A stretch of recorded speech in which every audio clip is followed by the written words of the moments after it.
Hello दोस्तों, आप सभी का स्वागत है हमारे इस वीडियो में। इसमें हम पढ़ेंगे काल और कारक। जो काल और कारक हैं जो हमारे यूपी टेट सी टेट में पूछे जाते हैं। यूपी टेट और सी टेट का जो महत्वपूर्ण टॉपिक है काल और कारक। इस वीडियो में हम काल और कारक के बारे में पढ़ेंगे और विस्तार से समझेंगे।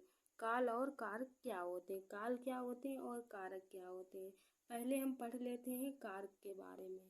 पहले हम किसके कारक के बारे में समझ लेते। कारक क्या है, तो कारक है इसमें क्या हम पहले पढ़ेंगे कर्ता। कर्ता कारक, कर्ता कारक की हम पहले परिभाषा देखेंगे, डेफिनेशन। वाक्य में जो शब्द काम करने वाले के अर्थ में आता है। इसमें क्या है, जो वाक्य में जो शब्द काम करने वाले के अर्थ में आता है, जो काम कर रहा है उसके अर्थ में आता है। इसकी विभक्ति क्या है, ने। इसकी विभक्ति ने है। जो कर्ता कारक है इसकी विभक्ति हमें याद रखना है, ने है। जैसे मनोज ने पत्र लिखा, इसका हम उदाहरण के तौर पे समझ सकते हैं कि मनोज ने पत्र लिखा। इसमें विभक्ति कौन सी आ रही, ने। तो ने विभक्ति आएगी तो हम क्या समझेंगे, कर्ता कारक है। यहाँ पे कर्ता कारक दिया गया है। तो जहाँ क्रिया के लिंग वचन और पुरुष कर्ता अनुसार, इसमें क्या बताया गया, जहाँ क्रिया के लिंग वचन और पुरुष कर्ता अनुसार ना होकर कर्म के, ना होकर क्या है, कर्म के, ना विभक्ति से होकर और कर्म के अनुसार होते हैं। वहाँ ने विभक्ति लगती है। वहाँ का क्या लगती है, वहाँ ने विभक्ति लगती है। जैसे मनोज ने मिठाई खाई, मनोज ने क्या करा, मिठाई खाई। तो यहाँ पे जैसे मनोज ने मिठाई खाई, यहाँ पे ने होगा। मनोज ने मिठाई खाई तो यहाँ पे विभक्ति कौन सी लगी है, ने। यहाँ क्रिया खाई कर्म मिठाई के अनुसार होकर स्त्रीलिंग शब्द बन गया। यहाँ कौन सा लिंग बन गया, स्त्रीलिंग शब्द बन गया है। अब हम देख लेते हैं कारक, कर्म कारक। कर्म के कारक के बारे में पढ़ लेते हैं। जो कर्म कारक, अब हम पढ़ेंगे कर्म कारक।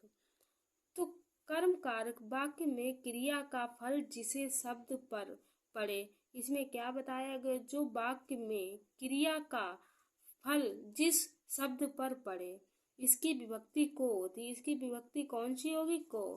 कर्ता कारक की आपने पढ़ी थी, विभक्ति क्या होती है, ने। और कर्म कारक की क्या होती, को। तो जैसे माँ बच्चे को सुला रही है, जैसे हम समझ सकते हैं उदाहरण के तौर पे, माँ क्या कर रही है, बच्चों को सुला रही है। तो इसमें विभक्ति क्या आ रही, को। तो इसमें क्या होगी, कर्म कारक, कर्ता ने कर्म को। तो ऐसे हम समझ सकते हैं कर्ता ने कर्म को। तो अब कारण कारक समझ लेते हैं। कारण कारक क्या है, कारण कारक के बारे में अब पढ़ लेते हैं। इसमें क्या दिया गया, जिस वस्तु की सहायता से, इसमें क्या है, जिस वस्तु की सहायता से या जिसके द्वारा। इसमें क्या, इसकी विभक्ति आएगी से और द्वारा। कारण कारक हम समझेंगे, कारण कारक कर्ता ने कर्म को कारण से या द्वारा। तो ऐसे समझ लेते हैं, कर्ता ने कारक को कारण कारक द्वारा या से। तो इसमें क्या, इसकी विभक्ति से या द्वारा कोई काम किया जाता है। से या द्वारा कोई काम किया जा सकता है। इसकी हमें विभक्ति याद रखनी है, कारण की। कर्ता, तो कर्ता ने कर्म को कारण से लिए, से द्वारा अगर क्या है, किया जाता है। जैसे कुल्हाड़ी से पेड़ काटता है, इसमें क्या है, वह किसी के द्वारा काम करना। तो क्या है, उसमें से लगा होगा। तो किसी के द्वारा काम किया जाता है तो क्या है, वह कुल्हाड़ी से पेड़ को काटता है। कुल्हाड़ी के द्वारा क्या कर रहा है, पेड़ को काट रहा है। तो यहाँ पे क्या होगा, कारण कारक होगा। आगे हम देखते हैं संप्रदान कारक। संप्रदान कारक क्या है उसके बारे में पढ़ते हैं। जो संप्रदान कारक दिया है उसके बारे में समझ लेते हैं। तो जिस शब्द से किसी के लिए, इसमें क्या है, जिस शब्द से किसी के लिए, इसमें क्या दिया गया होगा, किसी के लिए। के लिए इसकी विभक्ति है। इसकी विभक्ति क्या है, के लिए। करने या देने का बोध होता है। करने या किसी काम को करने या देने का बोध होता है। इसकी विभक्ति को और के लिए, इसकी विभक्ति दो होती है, को और के लिए। ऐसे समझ सकते हैं, कर्ता ने कारक को कारण से संप्रदान के लिए तो इसकी कौन सी विभक्ति होगी? संप्रदान के लिए। तो क्या है इसमें? करने या देने का बोध होती है। इसकी विभक्ति को और के लिए। जैसे वह अरुण के लिए मिठाई लाया, वह किसी के लिए क्या है? उसके लिए मिठाई लाया। तो के लिए, इसमें इसकी विभक्ति क्या है? के लिए। तो हम समझ सकते हैं जहाँ के लिए जुड़ा होगा वहां पे कौन सी विभक्ति होगी? संप्रदान कारक होगा। तो वहां पे संप्रदान कारक होगा। अब देख लेते हैं अपादान कारक। जो अपादान कारक दिया गया है उसके बारे में पढ़ लेते। अपादान कारक क्या है? तो जिससे किसी वस्तु का अलगाव या अलग होने का बोध हो। अपादान, ऐसे समझ सकते। अपादान, अपादन तो क्या है? अपादन कारक। तो जिससे किसी वस्तु का अलगाव, इसमें अपादन में क्या है? किसी से अलग होना, अलगाव होना या अलग होने का बोध कराए। किसी वस्तु के, किसी चीज से क्या है? अलग होने का बोध कराए। तो वहां पे कौन सी विभक्ति होती है? इसकी विभक्ति क्या है? तो अलग होने का बोध हो, इसकी विभक्ति से। इसकी विभक्ति क्या होती है? से होती है। अपादान से इसकी विभक्ति क्या होती है? इसकी विभक्ति से होती है। जहाँ पे से आए तो क्या है? किसी से अलग कराए तो क्या है हमारी? वहां पे अपादन कारक होगा। तो जैसे हम उदाहरण के तौर पे समझ सकते हैं, जैसे चूहा बिल से निकला। चूहा क्या कर रहा है? बिल से अलग हो रहा है। तो यहाँ पे क्या होगा? अपादन कारक होगा। अब देख लेते संबंध कारक। किसी चीज से किसी का संबंध हो तो ऐसे ही समझ सकते हैं संबंध कारक। संबंध मतलब किसी से जुड़ा होना। तो संबंध कारक संज्ञान या सर्वनाम के जिस रूप में किसी अन्य शब्द के साथ संबंध का बोध हो। तो इसमें संज्ञान है या सर्वनाम के जिस रूप में किसी अन्य शब्द का संबंध हो, उसे इसकी विभक्ति का, की, के। इसकी विभक्ति क्या है? संबंध कारक की, का, की, के। तो इसकी विभक्ति का, की, के। इसकी विभक्ति है का, की, के। संबंध कारक की। इसमें क्या है? किसी का किसी से संबंध हो। सीता का भाई आया, तो सीता का किससे संबंध है? उसके भाई से। तो क्या है? सीता का भाई आया, तो क्या है इसका संबंध? तो क्या हम समझेंगे? संबंध कारक। संबंध कारक में क्या आएगा? का, के और को। तो यहाँ पे क्या है? संबंध कारक होगा। अब देख लेते अधिकरण कारक। अधिकरण कारक के बारे में पढ़ लेते हैं, जो अधिकरण कारक दिया गया है। तो अधिकरण कारक क्या है इसके बारे में समझ लेते हैं। अधिकरण कारक तो देख लेते हैं। अधिकरण कारक शब्द के जिस रूप से क्रिया के आधार का ज्ञान हो। क्या है? जब शब्द के जिस रूप से क्रिया के आधार का ज्ञान हो, इसकी विभक्ति में और पर। इसकी विभक्ति क्या होगी? में होगी और पर होगी। अधिकरण की में और पर होगी। तो आप समझ सकते हैं कर्ता कारक क्या उसकी विभक्ति होगी? कर्ता से कारक को, कर्म जो कर्म का है, कर्म को कारण से या द्वारा। संप्रदान के लिए होगा। अपादान से होगा। संबंध का, के, की होगी। अधिकरण का हम समझ सकते हैं में और पर होगा। जैसे मोहन मैदान से खेल रहा है। मोहन क्या कर रहा है? मैदान में खेल रहा है। मनोज छत पर रहा है, छत पर। तो इसमें क्या होगा? पर और में दिया होगा, तो कौन सा होगा? अधिकरण कारक होगा। संबोधन कारक। अब हम पढ़ लेते हैं संबोधन कारक के बारे में समझ लेते हैं, जो संबोधन कारक दिया गया है। तो इसकी डेफिनेशन देख लेते हैं।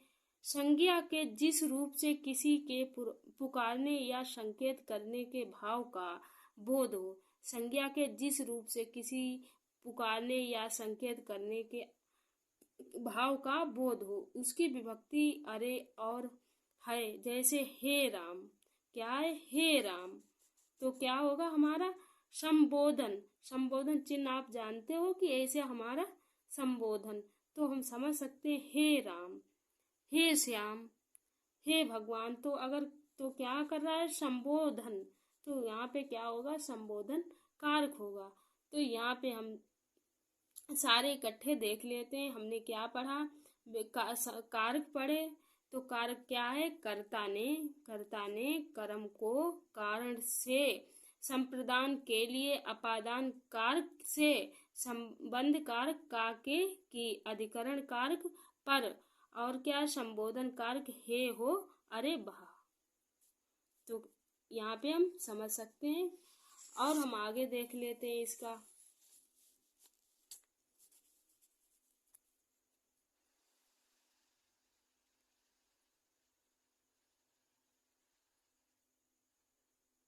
आगे हमारा क्या दिया गया है, पर सर्ग, जो हमारा पर सर्ग दिया गया है इसके बारे में हम पढ़ लेते हैं। पर सर्ग क्या है, तो पहले हम इसकी डेफिनेशन देख लेते हैं।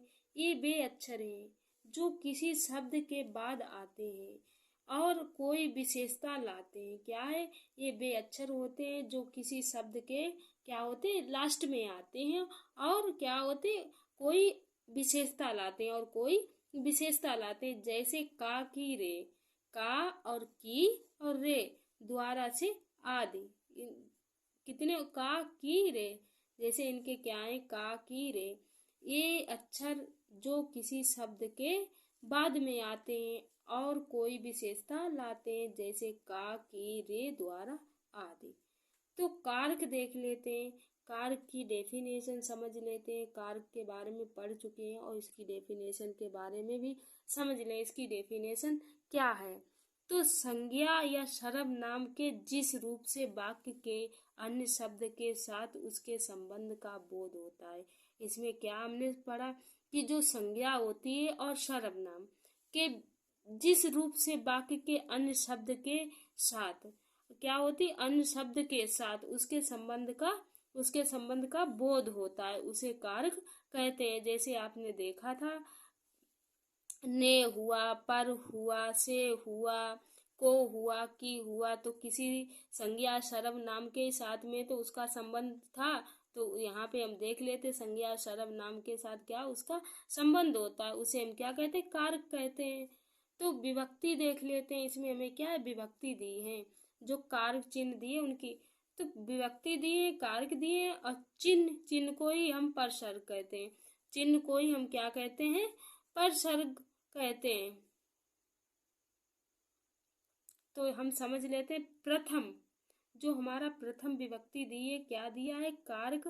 कारक में क्या है, कर्ता कारक, प्रथम विभक्ति कर्ता कारक, इसका चिन्ह क्या है, ने, या परसर्ग या चिन्ह हम इसे बोल सकते हैं। तो क्या है, प्रथम विभक्ति कर्ता कारक ने, द्वितीय विभक्ति कर्म कारक को, तृतीय विभक्ति कारण कारक से या के द्वारा। और आगे देख लेते हैं, आगे क्या दिया है, तृतीय व्यक्ति कारण कारक से या द्वारा। चतुर्थ संप्रदान कारक को के लिए या देने का भाव, इसमें क्या है, किसी चीज को देने का भाव।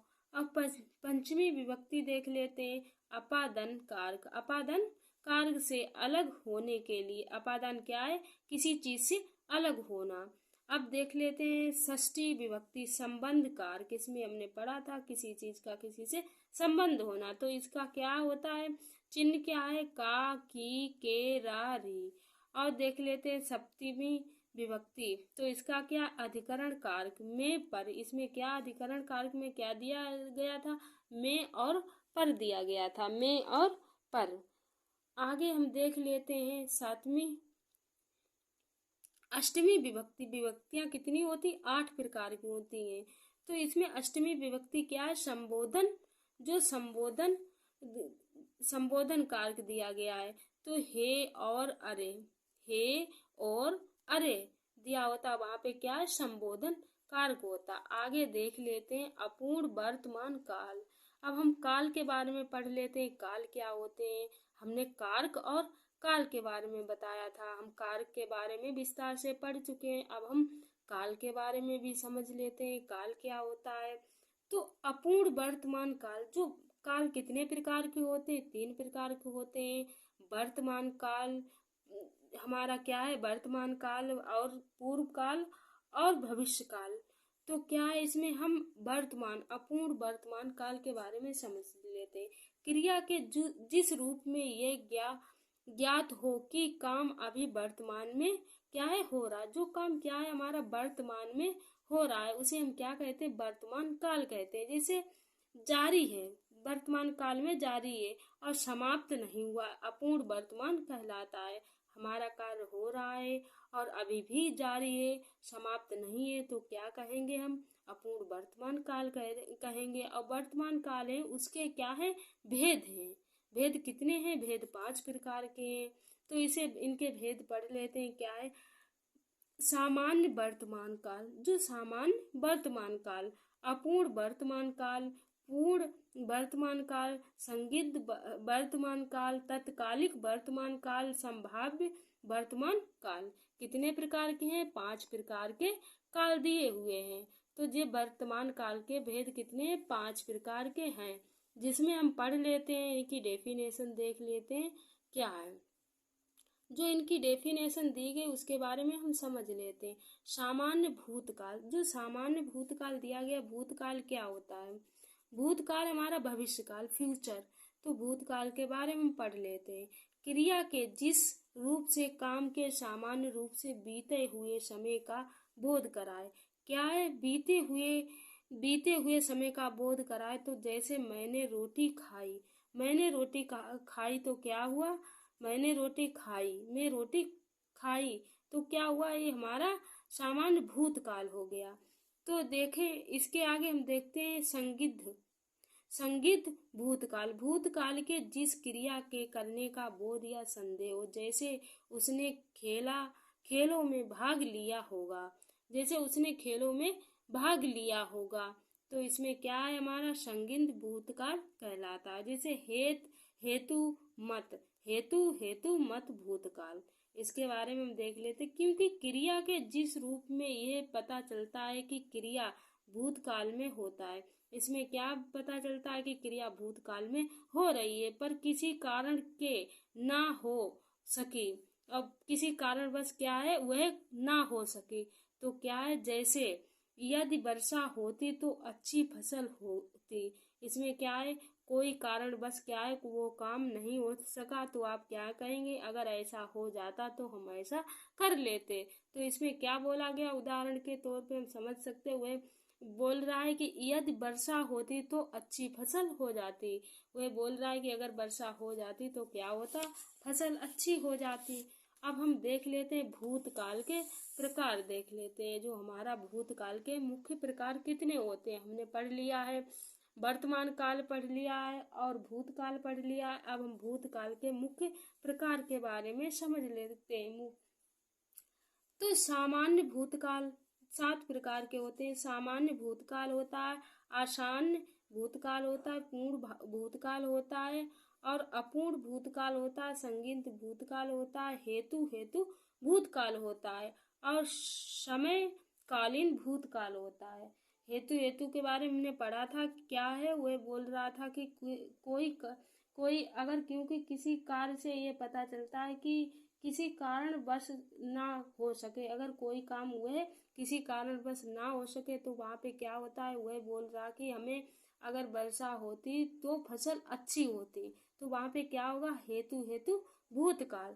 तो यहाँ पे हमने भूतकाल के 7 प्रकार होते हैं। तो यहाँ पे हमारे कारक और काल समाप्त होते हैं। हमने कारक और काल के बारे में यहाँ पे इस वीडियो में विस्तार से पढ़ा और समझा। अगर आप इस वीडियो को अच्छे से पढ़ लेते या डिटेल देख लेते तो आपका कारक और काल समाप्त हो जाएंगे। तो इस यहाँ पे हम इतना ही रखते हैं। हमारा वीडियो समाप्त होता है, हमारा टॉपिक भी समाप्त हो गया। मिलते हैं नेक्स्ट वीडियो और इसके अगले टॉपिक के साथ।